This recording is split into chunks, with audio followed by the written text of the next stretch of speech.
Good evening and welcome to episode 2 of the Four Lads Unsung Heroes show with me, Rob Fawcett, as your host.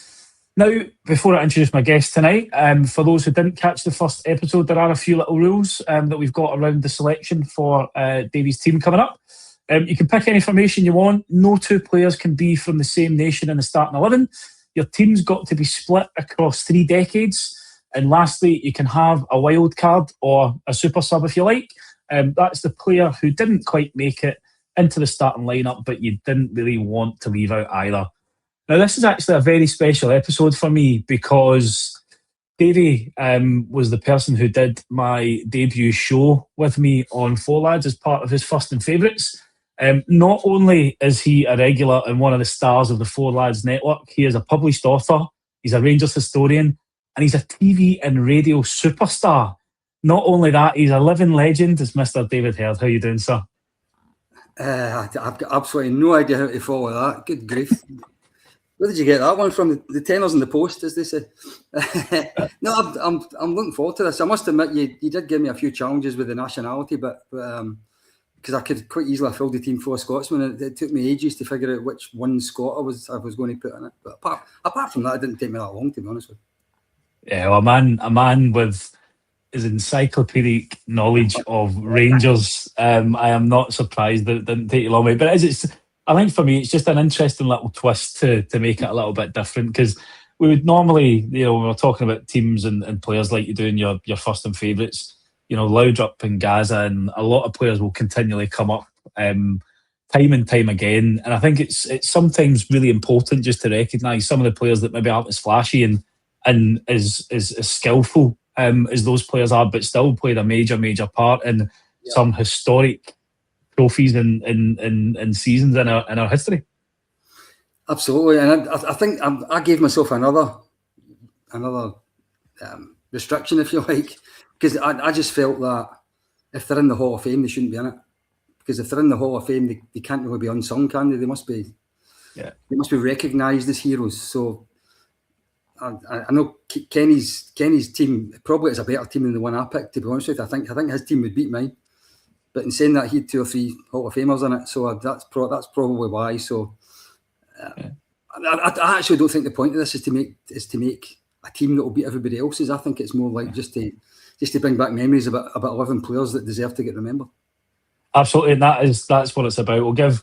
We gave Kenny a wee bit of a pass because it was the pilot show and we were just kind of testing the waters. But I'm sure as we begin to progress and as we do more of these shows, we'll tighten it up and make sure that it is something that we kind of don't pick Hall of Famers and stuff. Because you're right, there's so many players that have contributed to the wonderful club that we love over the years, and it's really important that we shine a light on a few of them. And I think you've definitely done that for me. With a few of the players that you've picked, and I think it's really important that we do the whole different era thing as well, because you could do it from a particular time period and you could fill the team up with players for the 90s, but we'll miss players for the 80s, the 2000s, and it's a really good way of just being able to cast a light on some of these players, I think.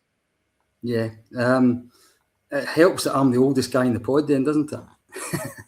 It's the oldest guy, older than anyone else. Although I don't actually think I did pick anybody for the 70s. They were all Scottish. So by the time I picked who my Scotsman was going to be, and he wasn't from the 70s, that disqualified just about everybody from before 1981 or something. Yeah, absolutely. You've gone for a little bit of a different shape to Kenny. I think you've said in the note that it was a kind of a 4-3-3 Gerrard-esque with the 2 10s. Just what was the thinking behind that? Was that just to fit the players in, or was it actually because?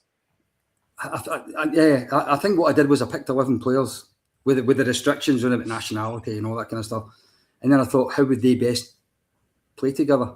I did want to be back 4 because I'm kind of old-fashioned. I don't like anything other, but I think this team could play 4-4-2. I think it could play 4-2-3-1. I think it could do all these different modern variations. But I think they would be best in the Gerrard formation, because I think the 3 midfield players I've picked are kind of solid, hard-working, disciplined midfielders, and there's 2 kind of mavericks in front of them that I see as being able to sort of float about, and then 1 out-and-out centre forward. Yeah, and I can't wait till we get to as we get to go through the team, because I think there'll be a couple of really interesting selections. And certainly, as I said to you just before we came on air, for me, some players that I kind of only really remember from clips kind of on YouTube and stuff. So it's going to be really interesting to hear, the reasons why that you've picked some of these players over players that I'm maybe more familiar with. But we'll get cracking into it, and as always, we'll start with the back five and goalkeeper. And I think this is a really interesting one. It's obviously a keeper from Wales.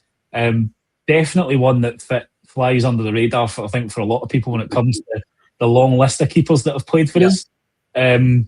Interestingly, probably only played single figures in terms of appearances for Rangers, but it was a part of the team that finally won 9 in a row for us, and I guess it shows how highly you view him and his contribution, I guess, in that season. And it is the original Welsh wizard that is Mr. Andy. What made you plump for him, Davie? Well, for a start, if I was going to pick somebody for Wales, then it wasn't going to be Matondo or Aaron Ramsey, was it? Tom Lawrence? No, not Tom Lawrence. He didn't have much competition when it came to his nationality. No, 9 in a row was obviously something that, for my generation and yours, was something that was years in the making, and we were talking about it for so long, and we looked forward to it so much. And I don't know if you remember the 96-97 season. We went quite far in front, getting into sort of February, March time, and it looked as if we were going to coast to it. And then Andy Gorham got an injury. He injured his ribs, and Theo Snelders came into the team. And we drew Celtic in the Scottish Cup, and Snelders didn't play.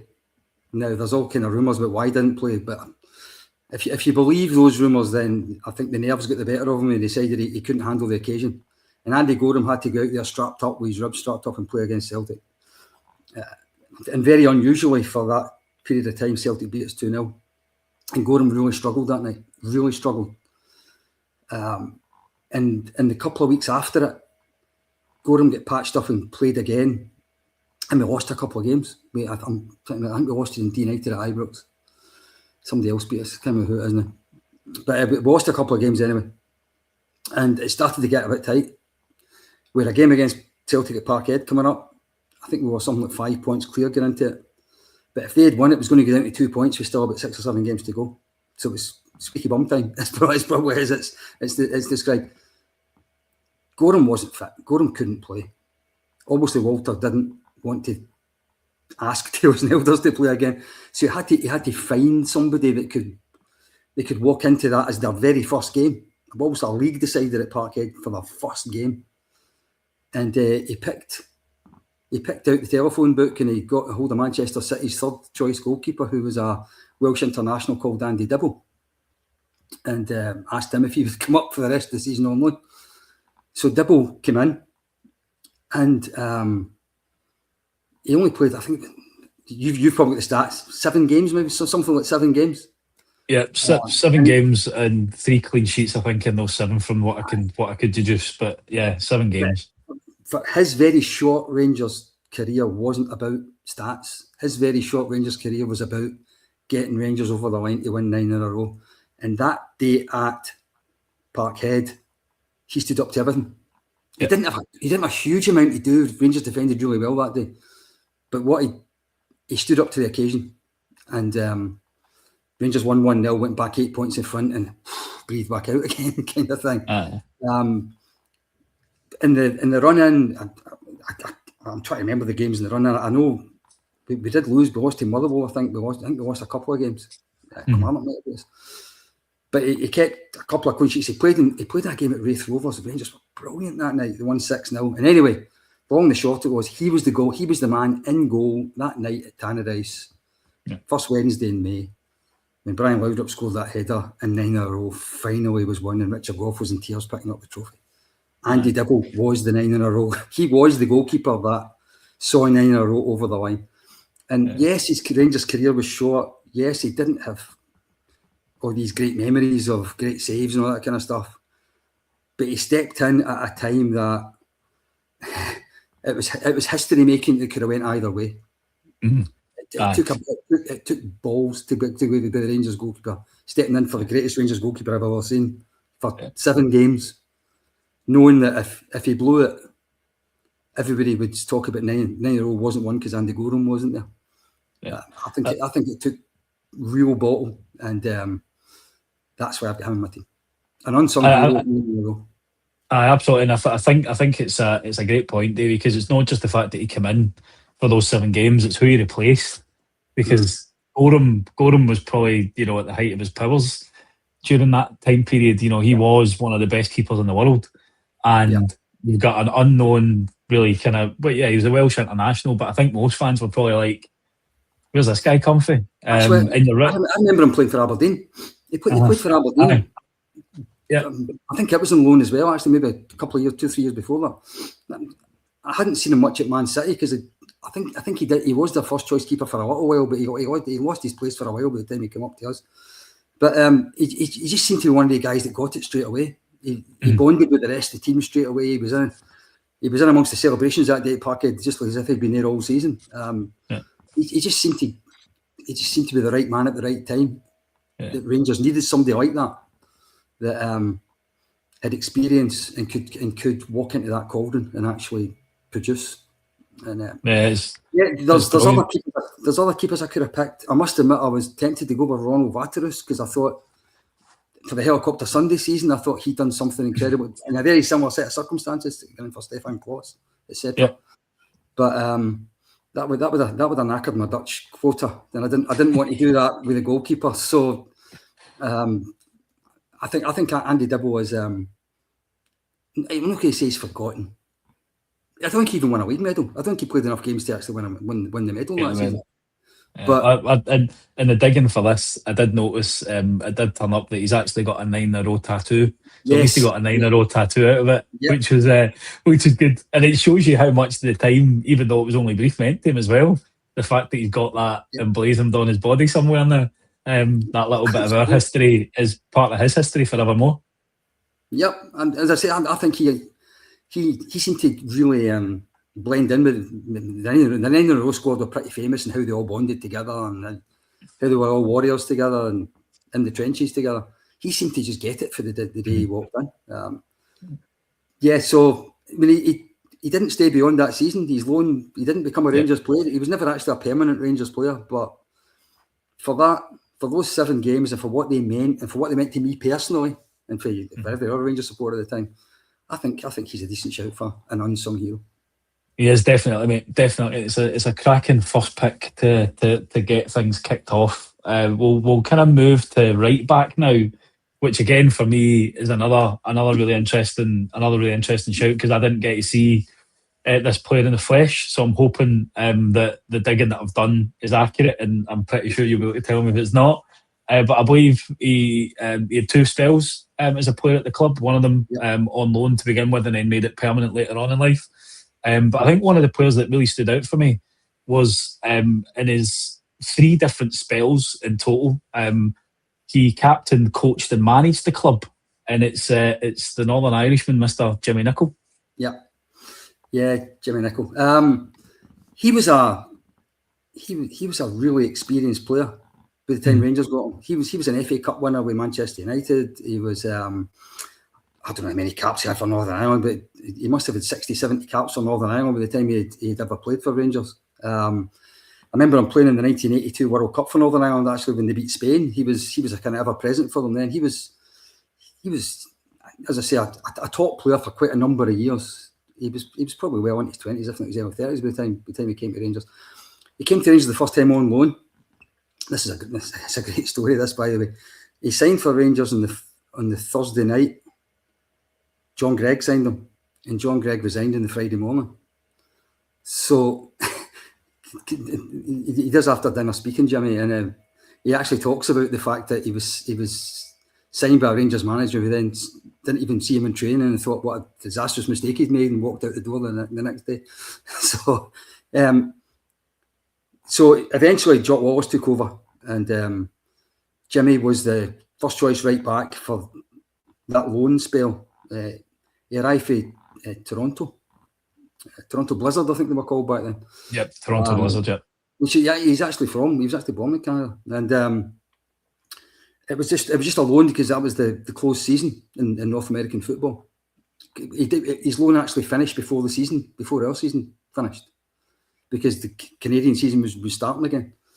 But he did manage to play in the 1984 League Cup final, which is a really great memory of mine. A day Rangers beat Celtic 3-2 and Big Jock got the battle fever on. That was that day. Jimmy Nicholl played right back that day. And Rangers were decimated by suspensions and injuries that afternoon. And then they needed leaders in the team, and Jimmy Nicholl was absolutely a leader. Yeah. Big Jock really rated him. He actually was kind of responsible, or he assisted, if you like, the winning goal, although it was a penalty kick, because it was him that put the ball through Aaron McCoist to get brought down by Roy Aitken. But he was just a solid, dependable fullback who was a kind of captain without being a captain, if you know what I mean. One of these vocal leader type players. And then at the end of that first spell, his very last game before he had to go back to Canada, we played Celtic at Ibrox, and Jock Wallace made him captain. We hadn't beat Celtic for about 2 years in the league at that point, and we beat them 1-0. And Jimmy celebrated the occasion by being sent off, because that's kind of what I would do as well. If I thought it was my last game for Rangers against Celtic, I would go and take a few bodies as well, and that's exactly what he did.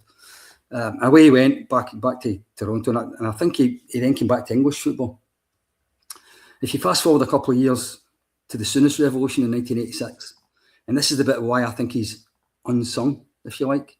So Souness came in, and all the headlines were the fact were Chris Wood, Terry Butcher, Souness himself, all the money they were spending. And then during the season, he bought Graham Roberts, and so all this big record transfer fees and stuff. But one of his signings in the summer, in August as well, was Jimmy Nicholl. He brought Jimmy Nicholl back to Ibrox, and it was I'm sure you'll have read about it if you don't remember it. As soon as his first game at Easter Road, when he gets sent off for kicking George McCluskey and all hell broke loose. Well, that was on the Saturday. By the Tuesday, he had bought Jimmy Nicholl, because that first game, he recognised the fact he didn't really have a specialist right back. He didn't rate Hugh Burns, who was a young right back at the time. He played Ali Dawson at right back, who was really a left back in that Hibs game. The defence didn't look balanced, and as soon as brought in an experienced right back to play as part of this back four with Terry Butcher and Chris Woods behind it. And if you look at what that defence then did that season, they had an incredible number of shouts. Remember, Chris Woods went and broke the world record for minutes without conceding a goal. Jimmy Nicholl was the right back for a great amount of that season. He played in the League Cup final win over Celtic. He got a league medal. He played the day we won the championship up at Aberdeen when Terry Butcher scored the goal and soon as got sent off again. The next season, he played in one of my favourite ever European games against Dynamo Kiev, and we beat them. He played in the League Cup final that went to penalties against Aberdeen, one of the all-time classic Hampden Cup finals. So he had 2 really good seasons at Rangers, won a few trophies. And then the season after that, we bought Gary Stevens, and that was kind of the end of him. But he must have played, I don't know, maybe about 100 games, I'd say, for Rangers. And he hardly let you down any of them. He was one of these Mr. Consistency. You know exactly what you get. Good old-fashioned right back, strong tackling, hard running. Wingers struggle to get past him. Good communicator, good defender. He wasn't somebody, I don't think he ever scored a goal for Rangers, actually. He was never a goal scorer, but he was just a really, really good defender. And he was a good blue nose. I need a blue nose in the team, so he's getting it for that reason as well. Well, that was one of the things I was going to ask you. Is it the fact that he was that dependable, and by the sounds of it, had seen off a fair few challenges over his career when he was playing, and it wasn't until Gary Stevens, like you said, had come into the club that it really probably put the nail in the coffin of his Rangers playing career. But was it that kind of maybe 7 out of 10 every week that got him that berth, and the fact that you need players like that in the team who are going to carry the rest of them through? Absolutely.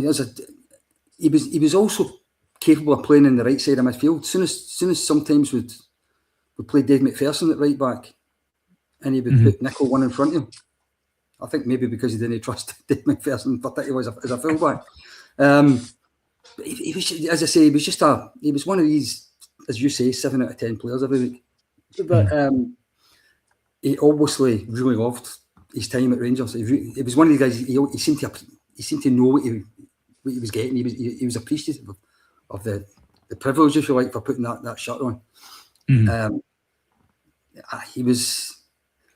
He wasn't a Tavernier or a Sandy Jardine or an Alan Hutton. He wasn't one of these ones that were bombing up the wing all the time. Yeah, but he was just a right good defender. And when I talk with the team later on, when you see who I've put as the sort of right side of the forward line, he's not going to track back. So I need an actual a proper fullback behind him. Yeah, aye. No, that's again my memories of Jimmy Nicholl are probably more when he came in as caretaker. Yeah. After Murty, steered us through the fixtures and ended in that remarkable 5 each game. That then was the last game before the Gerrard revolution. But the thing that always came across whenever you listened to him was he was a guy that certainly loved the club. And I think you've got to respect players like that, because they kind of they're like us as fans. They get what it means, and it just gives you that wee bit more pride watching a player like that represent the club. It was the same with Steve Davis when he came back and was playing for us. They get the club, they love it, and they'll do anything they can to make sure that they perform their best in that position. So you've always got to have a wee mix of players in there like that. And I suppose the one other thing that makes me really love Jimmy Nicholl was he was the manager of Raith Rovers when they beat Celtic in the League Cup final, which got him extra brownie points in every Rangers household in Scotland, didn't it? He was just a proper professional, a real solid pro. And as I say, he was a damn good international player. Northern Ireland had not a bad team in the 1980s, and he was one of the sort of foundations. He was one of the ones that built the team around. I think he played in the '86 World Cup as well. Actually, I think he played in Mexico as well as playing in Spain. So he was a proper player. Absolutely. And it's interesting because your other fullback is another player who I'll admit didn't really get to see much of, but I think he played over something like 230 games for the club. Hopefully my information is right, and he got 4 league titles and was it 5 League Cups during this time at the club? I think it might be 4 League Cups, but I could be wrong. Okay. 6, but 4. It was 21 when we picked him up, and it sounds like it was for a bargain even back in those days at 25 grand. But it's the one and only Stuart Monroe, and I think for me it's a really interesting one because me being from my era, if I'm looking at an unsung hero, I'm thinking maybe a Scottish left back. I would probably maybe go for Lee Wallace, given when he joined the club and what he did and how he stuck with us. So I'm really, really looking forward to hearing the reason why Stuart Monroe's made it into the team, and what he brought over some of the other left backs that were available. Oh, where do I start? Well, we'll start with the transfer fee. Okay, we'll start with that. As you say, Jock Wallace spotted him at Alloa, where he was a left winger, by the way, he wasn't a left back, and signed him for 25 grand. But he converted into being a fullback, and he was the kind of regular left back in Jock Wallace's last season, which was a horrendously bad season to be a Rangers supporter. The only season ever that we lost more games than we won in the league. Finished 5th, just. That was the year Souness came in right at the end of it. We didn't qualify. We only qualified for Europe on the last day. That summer, when he's bringing in Butcher and Woods and Colin West and Jimmy Nicholl, and when he's bringing in all these guys, we did kind of expect a left back at some time, because we didn't think Souness would think Monroe was up to the standard that he required. But he didn't bring one in the summer, so Monroe started there. And if ever there was a Mr. Dependable, I said Jimmy Nicholl was like that, but Monroe done it season for much longer than Jimmy Nicholl did. It was almost like the way I think the younger supporters talk about Sasa Papac in the left-hand side, in that you just know what you knew what you were going to get before the game started. You were going to get this proper left back who wingers can't get round, who when they get the ball, we'll give it to somebody in the same colour of shirt as they've got, who can tackle, who can communicate well with their back four, and who just do all the basics really well. Just nothing flashy, just do all the basics really well. And it meant that in that first season, he had Davie Cooper in front of him in the left wing. Mm-hmm. Cooper was never a guy for tracking back and doing the dirty side of football. He needed a left back behind him that they could actually do the job, if you know what I mean, and didn't need too much help in doing it. Stuart Munro was perfect for it. That left-hand side in that first Soonest season was perfect. Terry Butcher on the left side of central defence, had Stuart Munro on the left side of the left full-back position, and Davie Cooper on the left wing. Two absolute all-time legendary players, plus this guy that gets absolutely no credit really whatsoever for how good he was. And then Munro stayed all the way through the rest of the Soonest time in charge.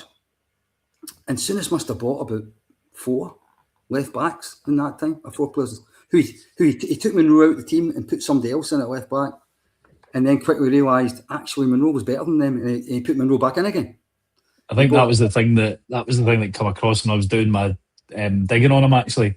That if you look at the players that had come in to try and displace him, but he then was like still playing every league game and stuff, so it demonstrated just how much a solid and reliable player he was.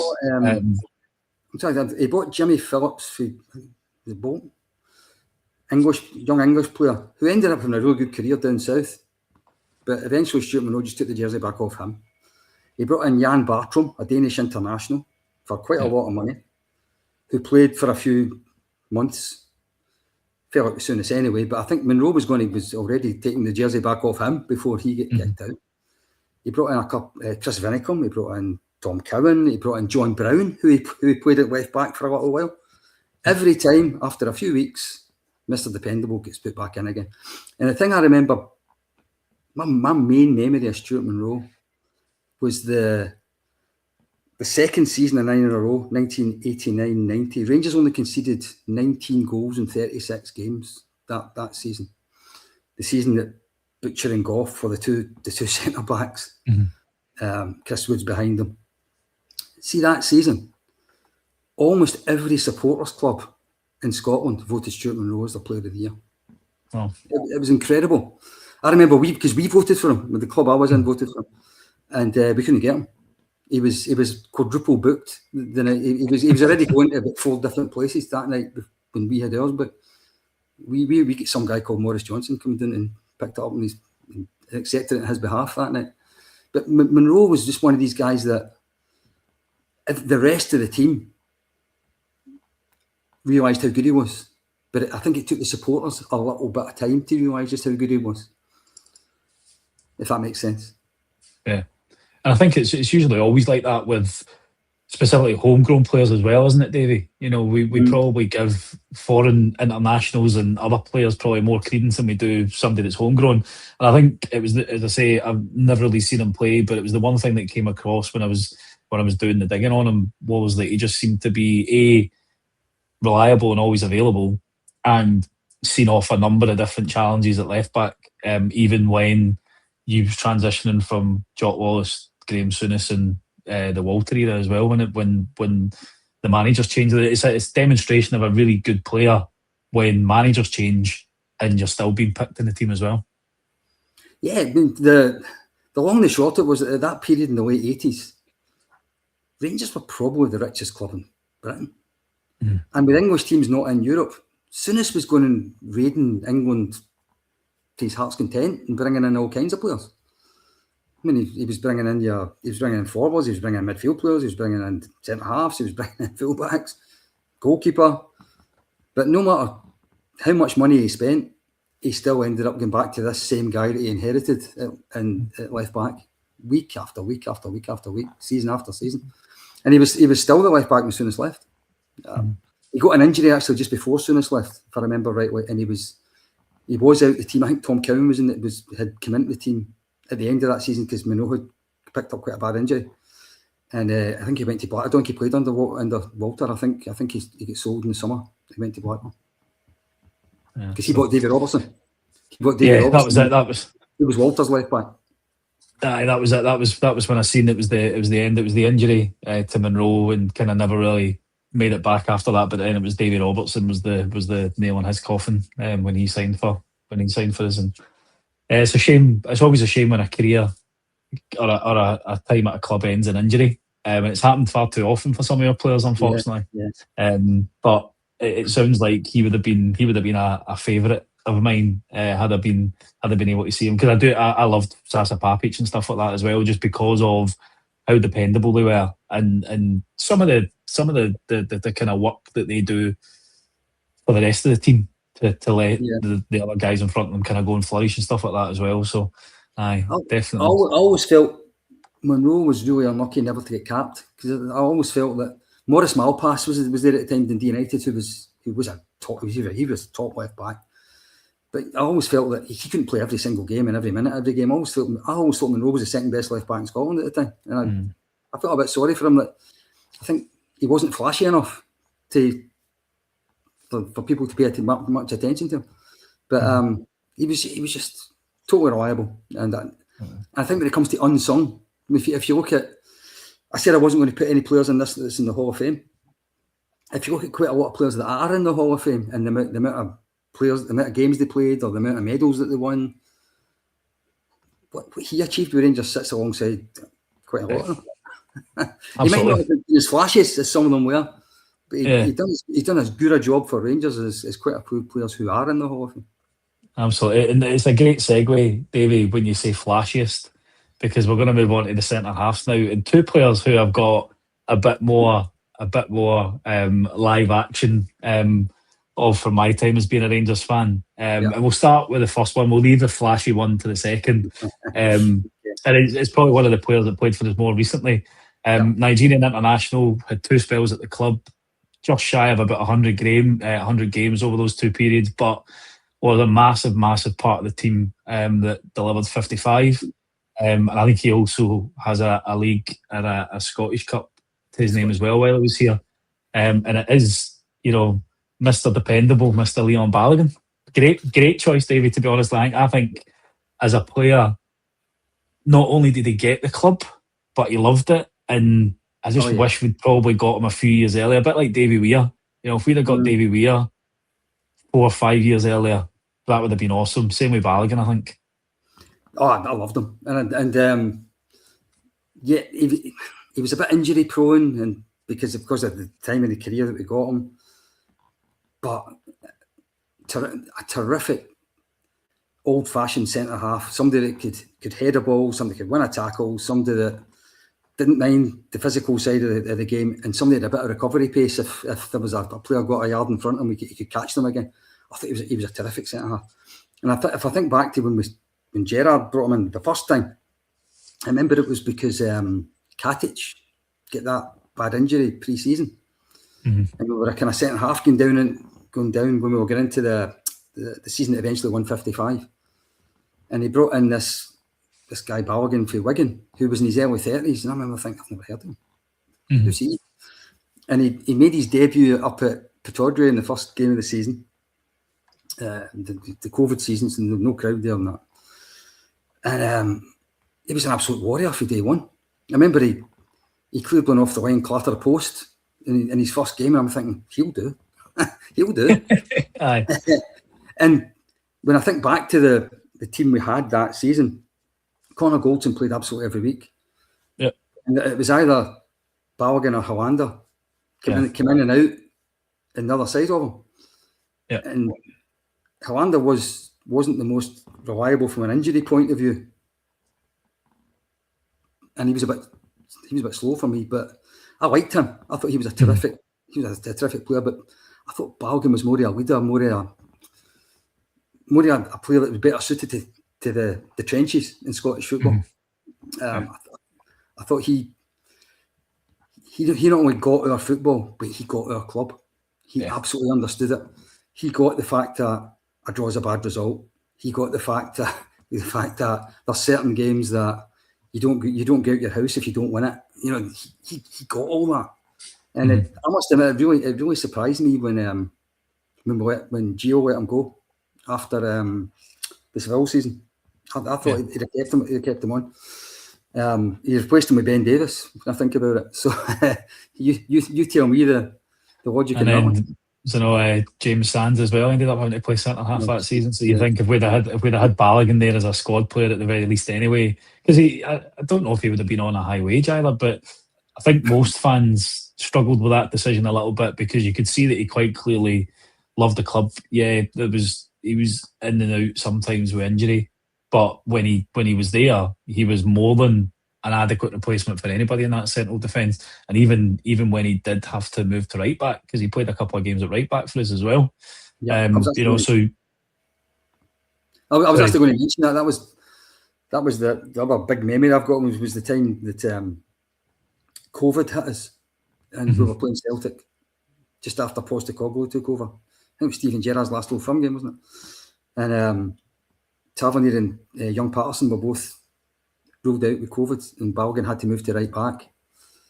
And they played Kyogo on the left against him, and everybody was dreading it. And he was the best player in the park. He absolutely dominated. In fact, he dominated him so much that, unfortunately, he moved Kyogo into the middle, which I wish he'd kept him in the left for the rest of the season, to be honest. But there's the odd player comes up from abroad who's never played in Scottish football before, comes to Rangers, and straight away you think they've got it. They get this club. He was one of the guys, and I think every successful Rangers team needs guys that get what the DNA of the club actually is. And if you're only going to allow me one Scotsman in this team, I need at least one foreigner in it that's going to be like that. Aye. And he's a great pick, mate, to be honest. I mean, one of my favourite memories of him, I think, is the big cigar after we've won 55, celebrating with likes of Joe Aribo and Glenn Kamara and stuff like that. It's just, you could tell how tight-knit a group these players were. And again, like we've always said, teams that kind of almost party together are the teams typically that will win together. But anytime he spoke about the club, even after he'd left that first time, you could just tell that he'd fallen for it. He'd fallen for us, like we'd fallen for him. And I mean, he was a cracking big player who put his body on the line. And ultimately, it was probably just age that meant that his body started breaking down a wee bit more regularly than we wanted it to. He's not the only player that we've maybe got a bit later on that we all say, I wish we'd got him 5 years earlier. There's been quite a few players like that over the years. Davie Herd was a great example you said earlier on. But even when he did come back the second time, and he was more injury prone by then, he still put in a few. See, when Barry Ferguson became manager, he brought him back into the team. Remember? And I think actually he came on in Fenerbahce. The game, I think he came on quite early. Somebody got injured in Fenerbahce. I might be not proper. And he came on for him, and he was terrific. And then he played at Parkhead in the game we won 3-2, and he played really well in that. And in fact, he was more or less a mainstay of the team for the rest of that season under Ferguson before he left again. I think Balogun's one of these guys. I think he, at the end of his Rangers career, he could look himself in the mirror and he could basically say, "I done well for that club." Yeah, absolutely. He will do. And it's really interesting the other centre half that you've paired him with, because you've got probably the calming, steady influence of Liam Balogun, and we go to somebody that I'd probably call maybe a wild card when he played in defence for us. We had him for I think 3 years, but in those 3 years, he'd made something like 110 appearances, won 3 titles, I think 2 League Cups and a Scottish Cup. It is the electrifying Majid Bugera, or Madman, I should call him. I don't know which one is the best description, because he's probably a little bit of both, Davie. Probably. Well, first and foremost, I'm picking a back four here, so he's a left-sided centre half. He actually is a proper left-sided centre half, which is a good thing for the balance of the back four.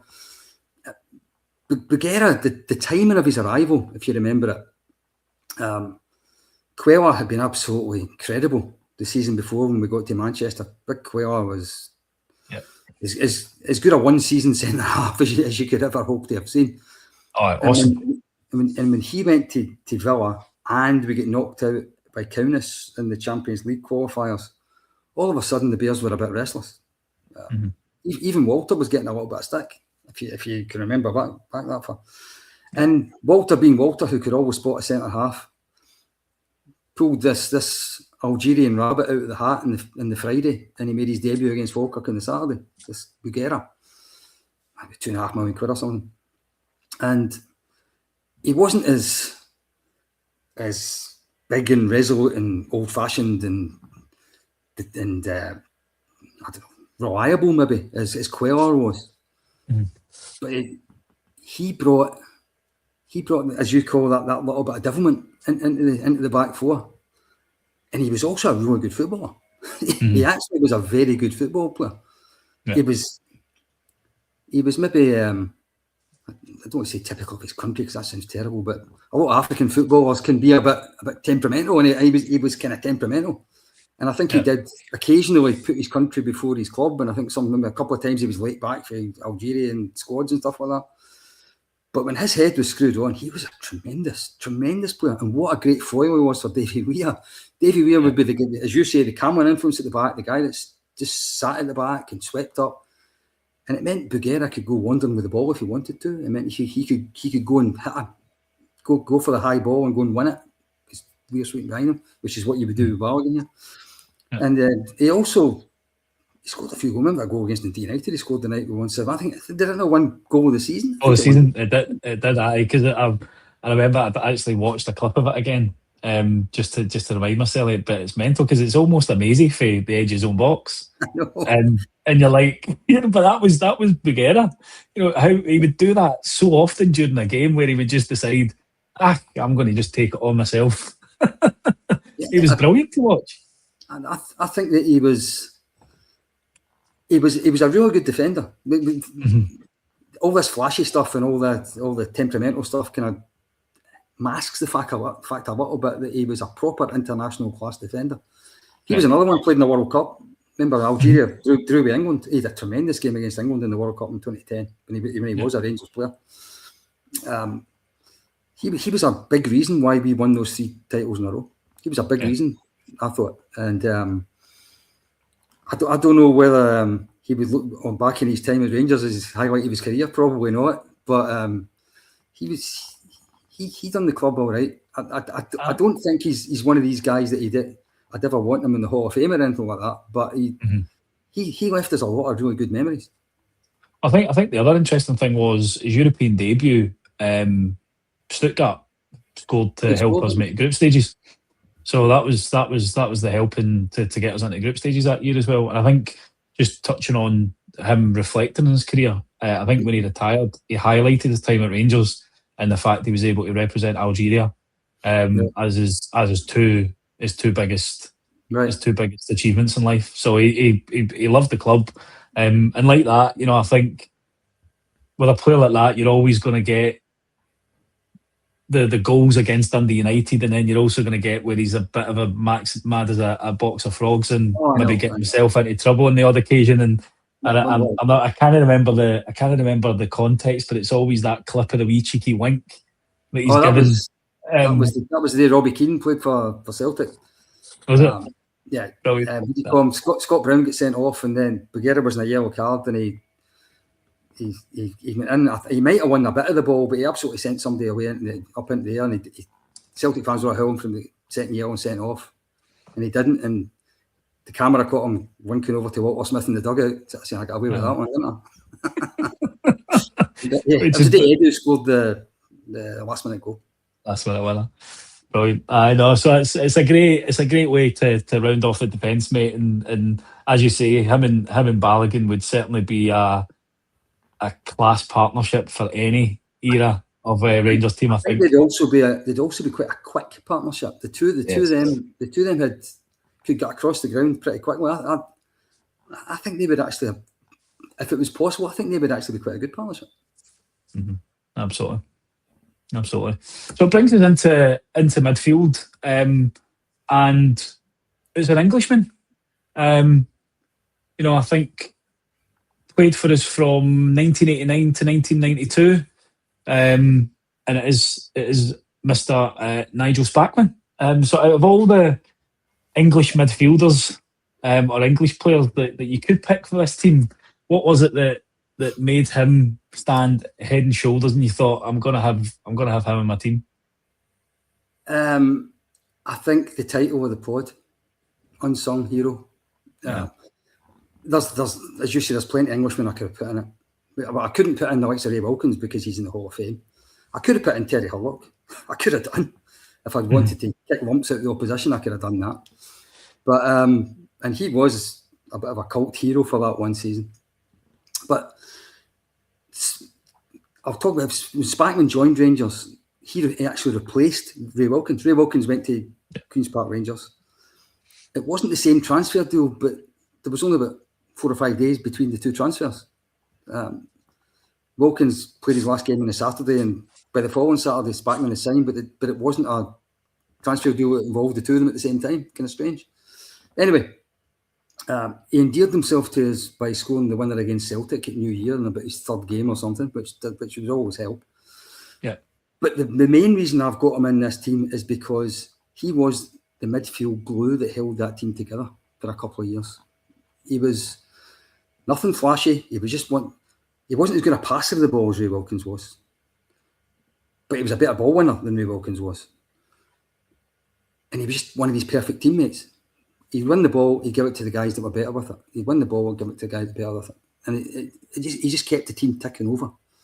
And I'll talk about a couple of specific games that he played in, which I thought he spoke volumes about.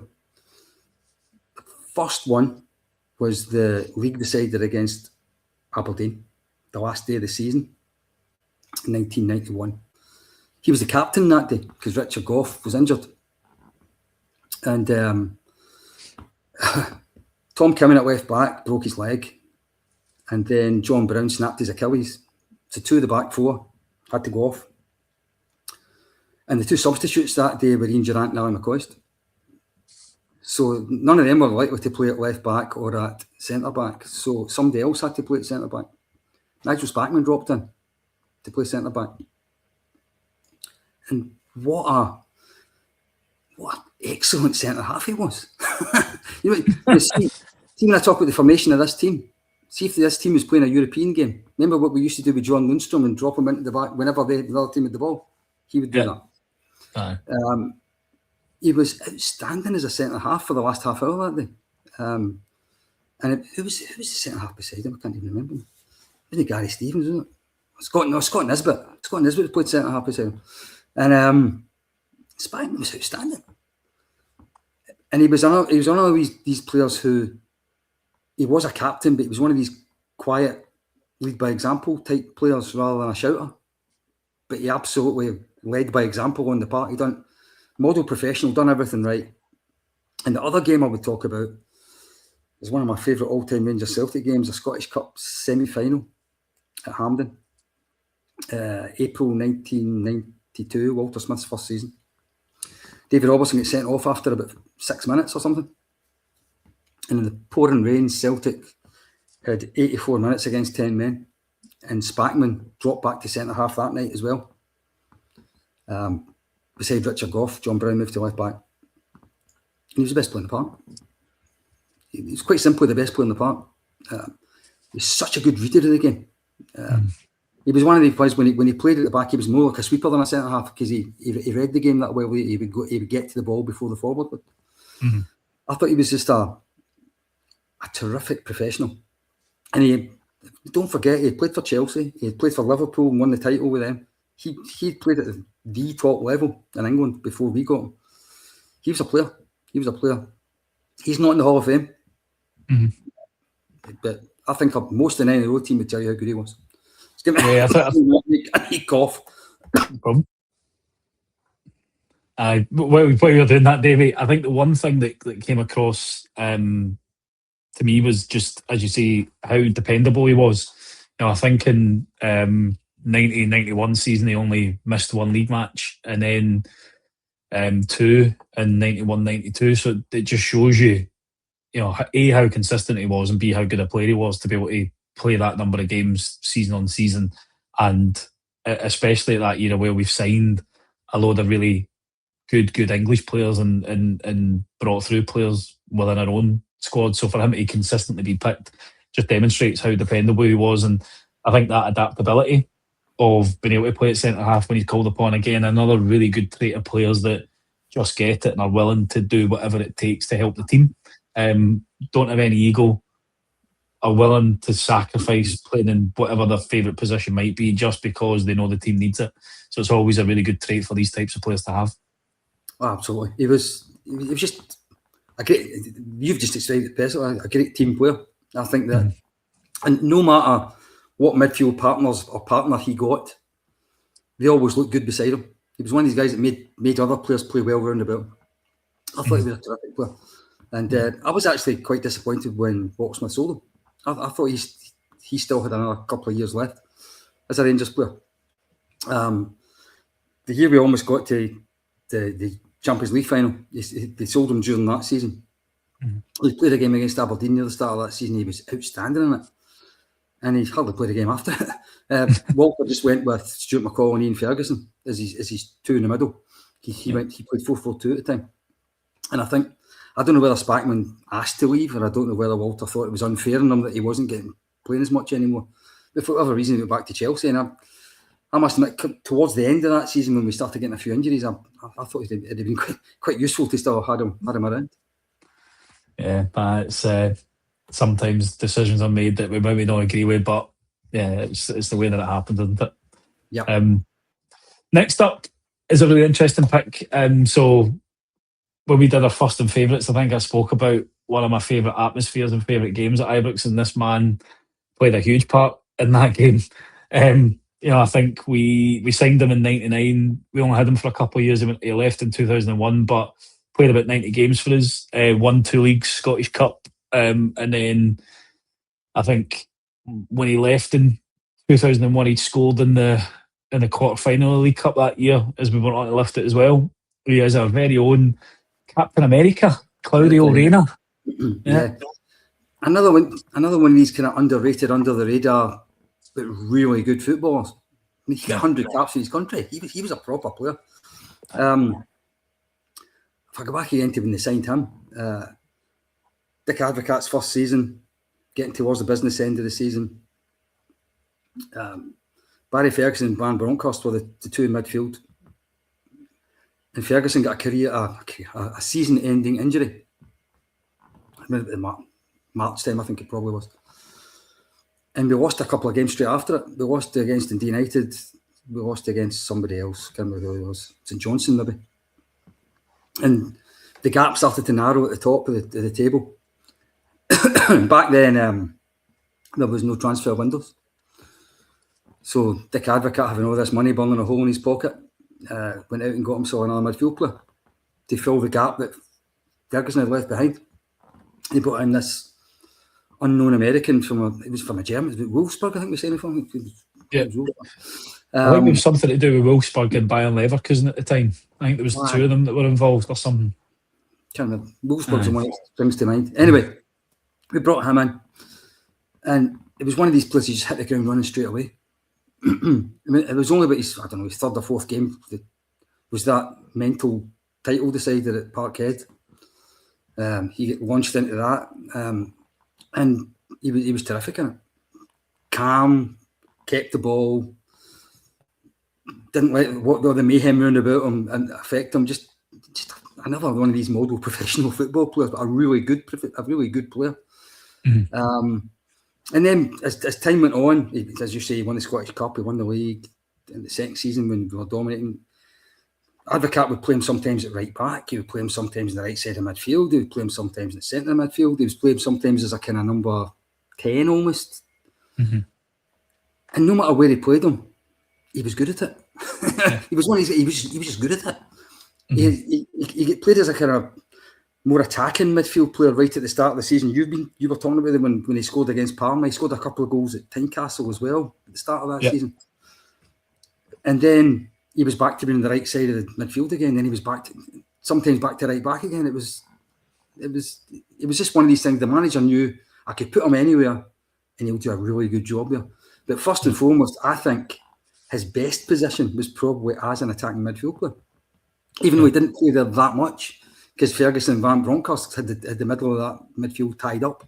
When you think of some of the guys that we had at that time as midfielders, there was Tugai, there was Alberts, there was Van Bronckhorst, there was Ferguson, there was Neil McCann, there was Kanchelskis, there was Reina. It was an embarrassment at Richie's. It was an embarrassment. Reina very, very rarely didn't play.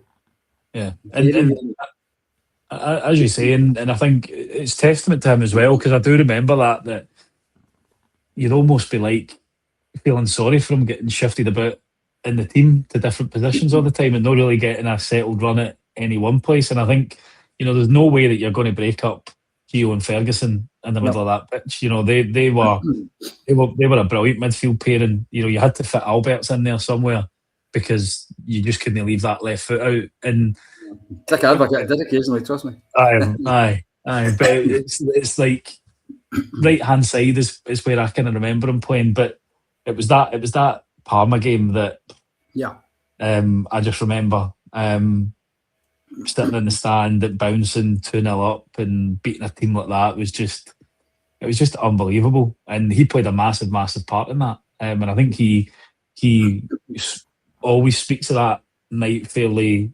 fondly as well, as being one of the most amazing experiences that he had in his career, just because of how loud that stadium got that night and the fact that was a brilliant Parma team we beat that night. And, they were the UEFA Cup holders, weren't they?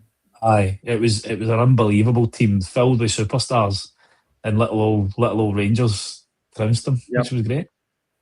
Yeah, and that wasn't the only European night that he played really well. He played really well against the likes of PSV Eindhoven, Bayern Munich, Paris Saint. In fact, his very last game for Rangers was in Paris against Paris Saint-Germain when we won in penalties.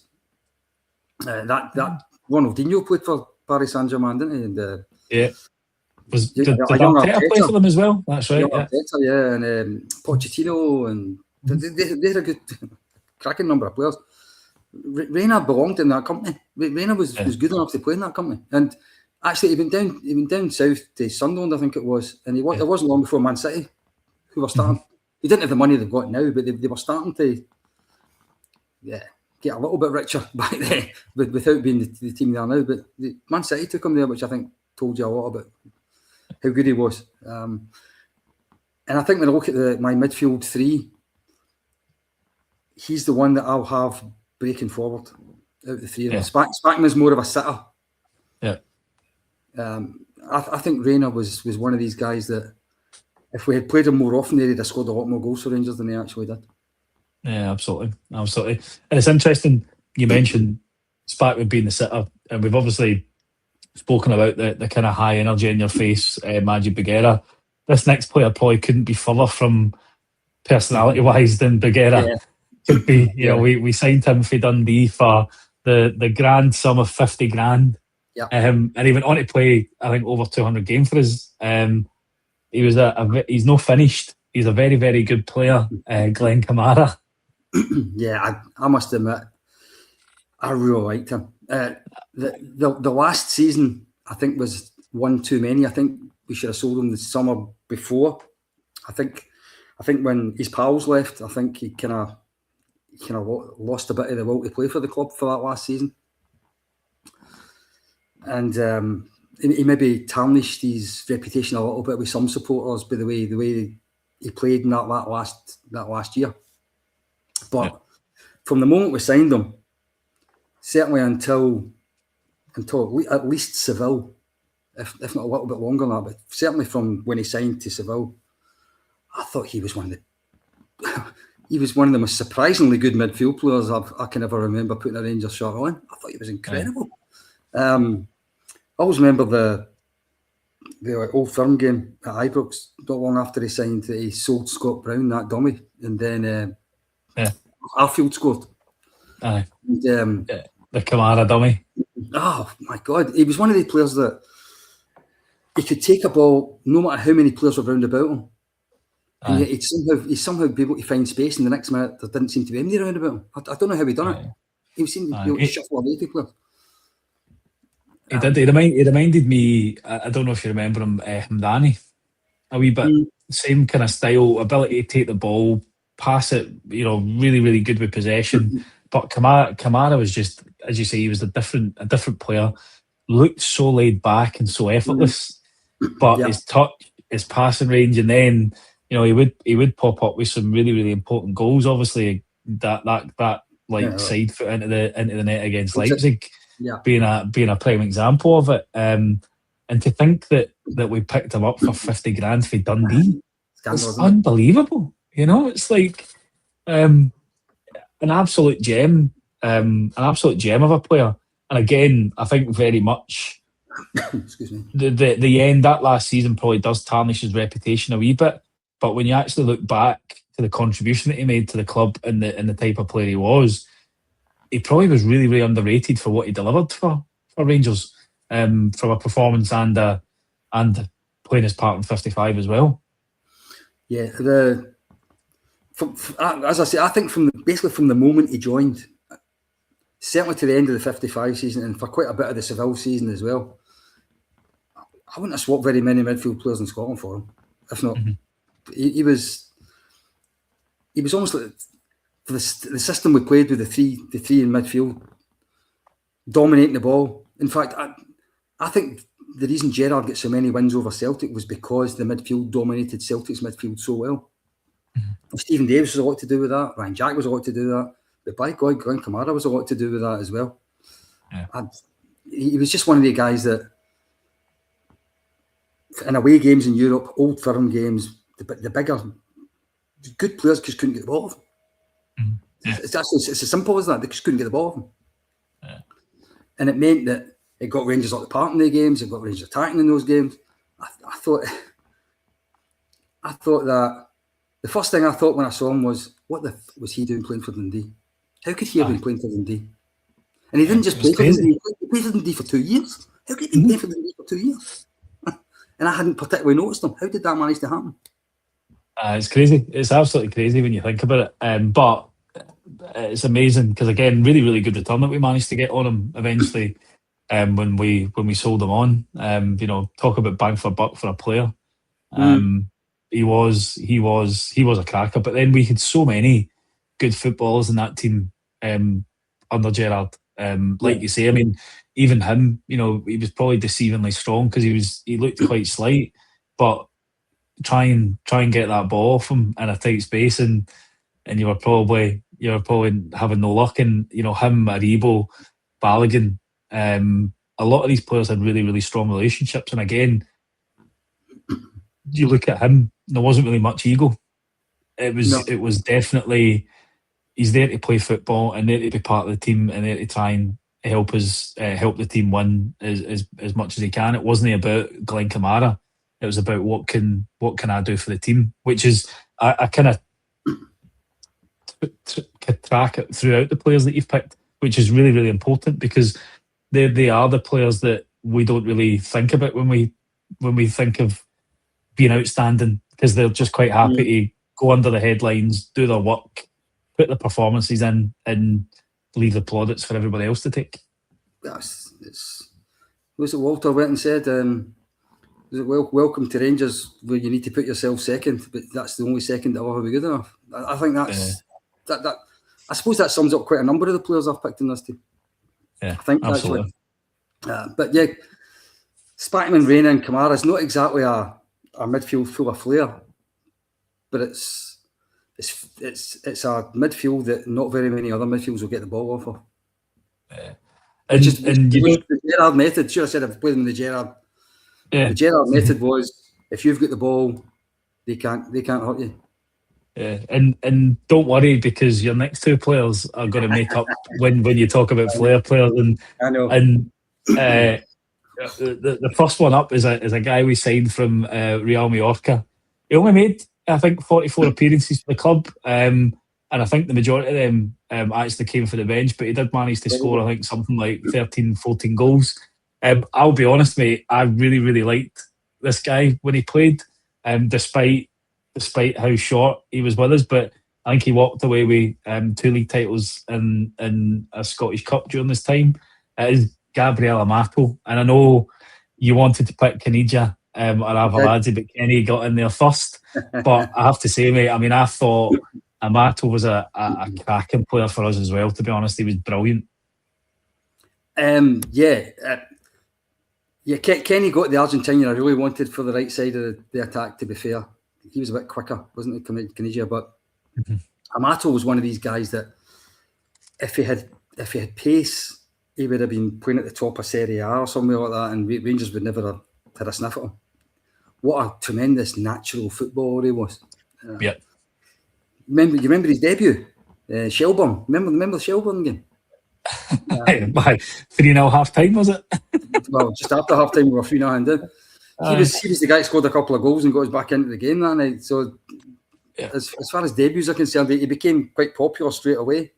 Yeah. But as you say, I don't know if he wasn't naturally suited to Scottish football. I don't think the sort of rough and tumble of the whole thing. But he's one of the guys, when he get the ball at his feet, it was awfully hard to get off him. there was a goal Rod Wallace scored against Celtic. I've got that notes. That's exactly what I remember. Yeah. And he got the ball out in the touchline somewhere, and he kind of put it between his own legs, and he rode a couple of tackles, and somehow he got the ball into Rod Wallace, who scored in the 6-yard line. And earlier in that game, he had scored this absolutely brilliant diving header for about 15 yards out. He was capable of all kinds of stuff. I just think he's like one of these. You talked about Bougherra was a wild card, and I think I filled my team full of really good professionals, solid players who'll be 7 out of 10 every week. But to win games, you need that bit of the unexpected, and I've had to put a wee bit of the unexpected into the team somewhere. Yeah, and I think Amato absolutely sums it up. An awful lot of the players I've picked actually weren't at Rangers all that long. And maybe that's because a lot of the ones that are there for a long time are in the Hall of Fame, therefore I can't pick. But I think he was a guy that I wish he played more often.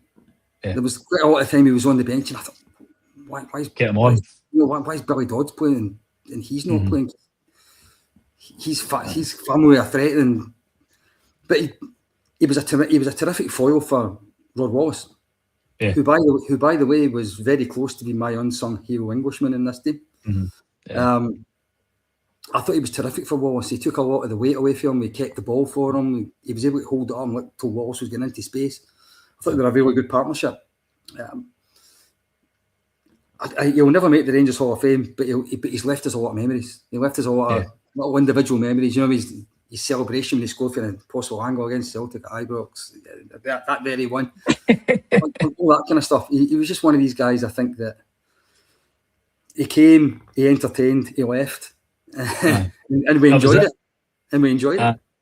Definitely, because I was gonna talk about that Wallace goal, because I think he does a couple of step overs, and I think it's Stubbs that's out there trying to get to him, and he megs Stubbs, makes his way into the box, and I can't remember which Celtic player it is, but whoever it is comes in and tries to absolutely do him, but Amato breaks through the challenge, and as he's falling over, he manages to get it to Wallace, and Wallace does the wee diving volley to score it. But that did sum up Amato. It was, he had that wee bit of skill, but I thought he did actually have a bit of dig about him as well. He didn't mind, I think, sometimes the physical side of it.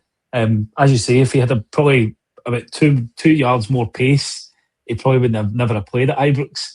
But he was definitely worthwhile entertainment when he did play for us, that's for sure. I think so. I think that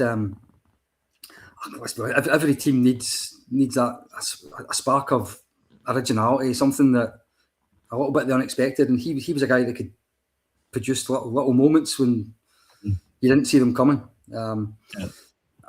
Whether the right side of a forward line's the right place for him, I'm not 100% sure, but I could easily have played him up front in a pair.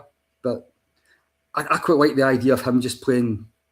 You've got the whole right side of the opposition's half. Just go and do what you do, because I think that's the kind of role he's best suited for. Yeah. And the next one is a player that I think I only managed to see a couple of times when I moved back to Scotland in about '96. It was actually when he hung up his boots, so didn't really get to see much of him in the flesh. But he played for about 130 plus times for for the club. 5 league titles, couple of League Cups, and 3 Scottish Cups.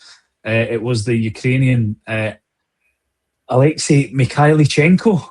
That it would certainly cost you a lot of money to get that name printed on the back of the strip these days. If you wanted to do Miko, that's what we called him anyway. That's it. Mikhailichenko, when he signed for Rangers, I think, was he our first £2 million player? He might have been. I'm trying to think if there was one before him. I don't. Can't think there was one before him. But he was a star in the Dynamo Kiev team that won the European Cup Winners' Cup. He was a star in the Russian team before, because it was still the Soviet Union back in the 80s. It wasn't Ukraine. They got to the European Championship final. He scored against England in the Euros in 1988. He was a league winner in Italy with Sampdoria, and then he came to Rangers. Then the pedigree, we think, geez, how can we afford a guy like this? And if ever there was a player who was an enigma, it was him. He was it. Yeah. He looked as if sometimes he was playing as if he had a transistor radio in his shirt or something, because he was just standing about and watching the world going by, and then he would just suddenly flick into life and do something brilliant. In fact, I think one of the first games I ever saw him play in, it was the old Falkirk ground in Brockville. He nearly scored for the halfway line, and it was just so typical of him. And that, how did he really just try that? And it cleared the crossbar about that. As I say, he won the league with Kiev, then he won the league with Sampdoria, then he won the league with Rangers 5 years in a row. So he won 7 league titles in a row in 3 different countries. And so that's pretty impressive. And although maybe he was never a player that nailed down a place at Ibrox, sometimes he would play in the left, sometimes he would play in the middle. He was one of these guys that in big games, if you played him, quite often you would get the reward for it.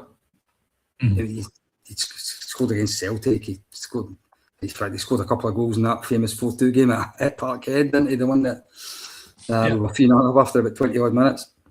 And somebody attacked Ali Maxwell, and John Brown sorted them out, and they were throwing Mars bars at the board and all that day. He played that day and scored twice. But for me, I don't think we ever really played him as a floating maverick number, because we had a very structured 4-2-2 under Walter Smith at the time that he came into the team. And so for me, it always felt as if he was kind of shoehorned into the left, because Walter didn't want him in a 2 in the middle because he didn't work hard enough. So the only place he could squeeze him into the team was on the left-hand side.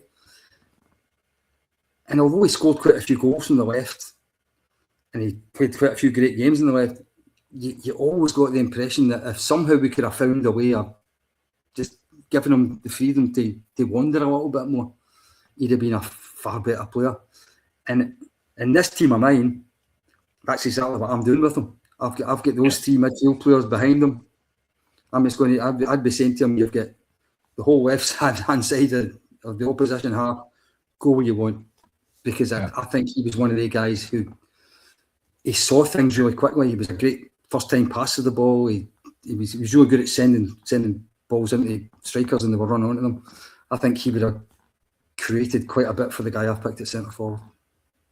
Right, that's a good segue into that man there, Davie, because he is the Dutchman in the team. Joined us from Utrecht in 1999 as part of the Orange Revolution under the Cat. Played 145 times for the club, and I think he's probably the only striker that I've ever seen who, despite the defenders knowing what he was going to do, still couldn't stop him. And it is Michael Mols, the legend. Yeah, who's not in the Hall of Fame, so I was able to pick him. I said about Glenn Kamara earlier on that when I saw him at first, I said, how the hell was he at Dundee for 2 years? Michael Mols is an even more extreme example of that, because I think he was about 26, 27 before he joined Rangers. And the minute you saw him, literally the minute you saw him, you went, where the hell's he been? how could he just have been playing in some, with all due respect to your respect, it wasn't PS Eindhoven, it wasn't Ajax, it wasn't one of the big Dutch clubs. How could he have been there for so long without a big club picking up? What a player he was. And we always talk about his injury, unfortunately, but pre-injury, which wasn't really that long, it was only about 3 months or something. That 3-month period, I genuinely thought we had found the centre forward that could bring us a European trophy. I genuinely thought, because we had that team at the time under Advocaat that dominated Scottish football. I mean, he came into the team, it looked like that final bit of the jigsaw for me.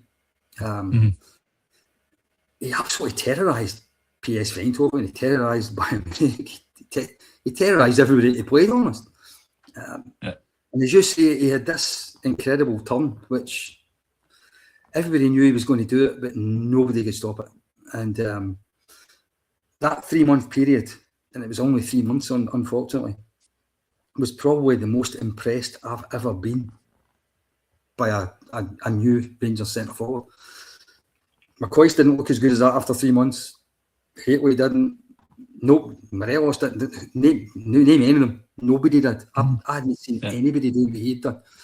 And he was still a cracking player after his injury, but not quite the same dynamism. I think he's still a good. He's still very good. He just wasn't quite that good.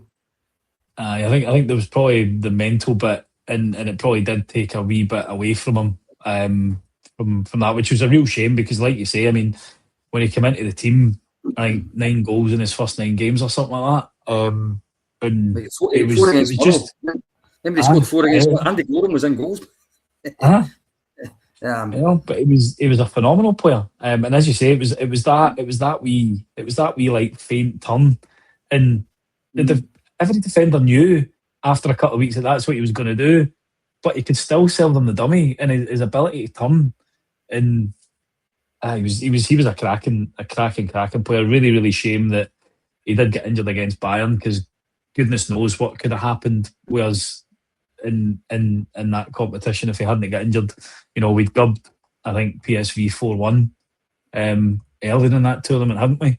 He scored twice, hasn't he? Yeah.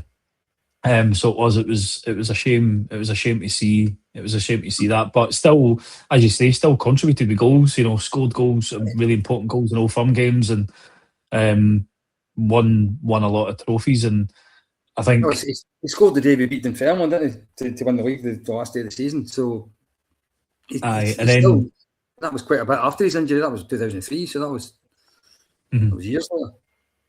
Aye, absolutely. So it was. He was a cracking player, and I think he's spoken about it before, where it was hard for him playing in the under-21s and stuff like that, because he needed the excitement in the stands to feed off him. But anytime you hear him, I was at a night where it was just before he got his brain surgery, actually, at the Hilton, where it was him, McLeish, was it for Barry Ferguson, Peter Lovenkrands, just talking about the treble winning team that they were in, that they were part of, and it was a really, really good night. But I was really worried about him that night, because he was struggling to get up and down off the stage, and obviously it then transpired that he had to have the brain surgery, and thankfully he's made a full recovery. But what a player he was, and a great striker to be a part of that team, because you'd have Amato and Mikhailichenko playing off him and, you know, creating goals for him. But equally, you know, technically Moles was a great player as well. So great touch, great ability to turn, and would certainly finish the chances that those two put on a plate for him. That would be the idea. A goal that I always think of when I hear his name. I don't know if you remember it. It was one of his very first games for Rangers was at Tynecastle. We won 4. In fact, Claudio Reyna scored twice that day. It was around about the time we played Parma. It was around about that same time. And he scored a goal against Hearts, and I'm not kidding, it was only about 2 feet off the byline, wide of the goal. I don't know how he done it. Was that, if you can't find it, was that where he rifled it? Was that where he rifled it? It was like, it wasn't just He absolutely thumped it, and it was only about 2 feet off the byline. So like 8 yards wide of the goal. And it went like a shell. How did he do that? I remember I was behind the other goal that day. And folk were talking about it for days after it. He had everything as a centre forward for me. I think all the things you want in a centre forward, I think he had them all. And brilliant. It's one of these ones, if onlys, isn't there? So many of these if onlys with Rangers, but I really do wish we had seen more of him at his peak.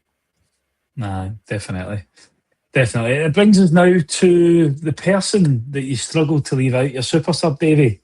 And this is a man that joined the club when the English European ban was in place, so he came up the road with the likes of Terry Butcher, Trevor Stephen, Gary Stevens, Chris Woods, Ray Wilkins, and it was Mr. Mark Walters. Yeah, so I absolutely loved Mark Walters, and I think that when it comes to Rangers history and stuff like that, we've had a lot of great wingers, and I think he was so unlucky in that he had Davy Cooper for 10 years after him, and not long after he left, he had Brian Laudrup for 4 or 5 years after that. So he had the two players widely regarded as the two greatest number 11s in anybody's living memory. At the bookended his career almost. But Mark Walters actually made us not wish we had Davy Cooper on the team. The biggest compliment you could give him, isn't it, really? A compliment, isn't it? He wasn't just a great winger, which he was. He could play right side, he could play left side, he scored goals, he made goals, he was a great crosser of the ball. He had this double shuffle that fullbacks absolutely couldn't get near him. He was entertaining, and he had a bit of devilment as well. He hated losing, and he could give it back if fullbacks kicked him. I think he was the full package for me. I loved him. And you talk about guys that done it in the big occasion. He scored in cup finals. He scored against Celtic at Ibrox, and at Parkhead, and at Hampden. He done it all. Scored in European games. I just think he had everything. And I don't think he's as unsung as Nigel Spackman was, which is why I put Spackman in the team as my Englishman. Yeah. But I find it difficult to keep him out of the team because he is a player that I genuinely think should be in the Rangers Hall of Fame. I think Mark Walters there's a few players in the Rangers Hall of Fame that are in it because of their skill and their contribution. They weren't there for all that long. Ray Wilkins is a great example of it. He only played for a couple of seasons, but because of his great natural ability and his contribution over that short, they put him in the Hall of Fame. Mark Walters done far more for Rangers than Ray Wilkins ever did. Yeah, he was magnificent.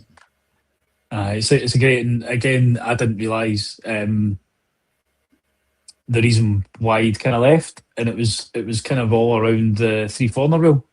Yeah, exactly. That came in at that time, and he followed Souness, or went to join Souness at Liverpool. So it was, you never know. It may well have been that had that rule not have come in, then we might have been able to see him stay up here for a wee bit longer, because I think anytime I've listened to him and heard him, he always speaks very, very fondly of his time at Ibrox and his time at Rangers. He loved the club and the success that he was a part of. So it'd have been good to see him a wee bit longer. And I think for a winger, not a bad goal return either. When you think of it, he was a goal scorer. I'll go slightly further, and I'll say that season 92-93, Rangers almost got to the Champions League final with a 3-4 rule. Right? Yeah. See if Rangers had kept Mark Walters and sold Peter Houstra instead. He was a good player. Yeah. Right? But see if they'd done that, and then Walters could have been one of our three foreigners, I think we'd have won the Champions League. That's how good I think he was. I think him with peak McCoist and Hateway feeding off him would have been utterly unstoppable. Wow.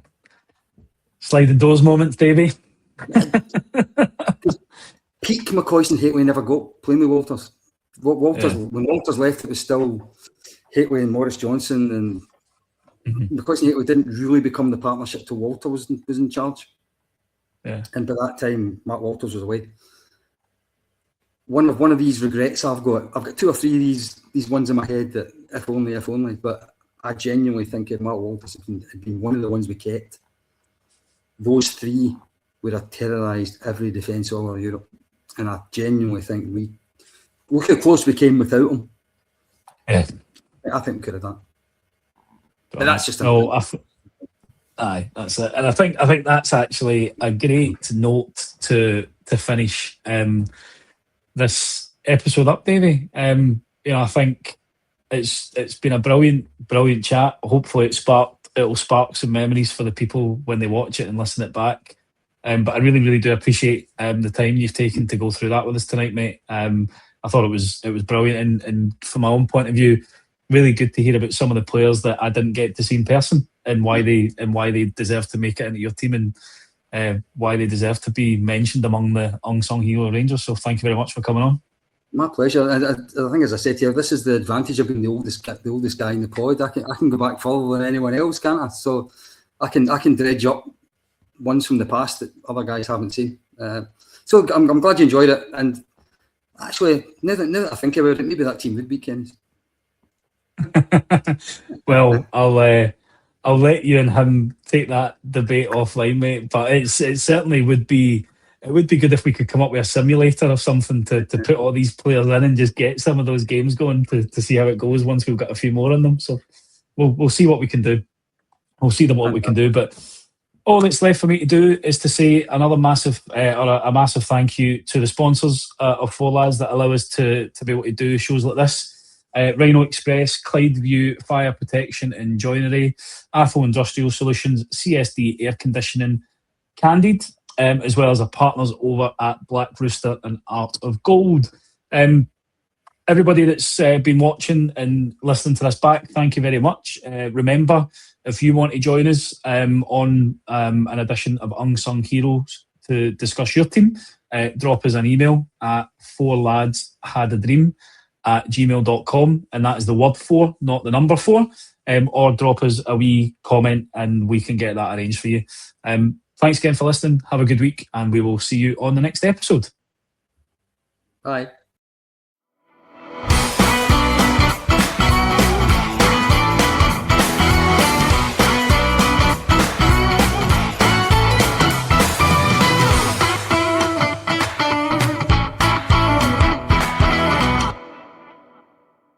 The Four Lads podcast is sponsored by Rhino Express, Clydeview Joinery, Atho Industrial Solutions Limited, and CSD Air Conditioning, in partnership with Black Rooster and Art of Gold. Thank you for listening to or watching the podcast. We hope you enjoyed the show.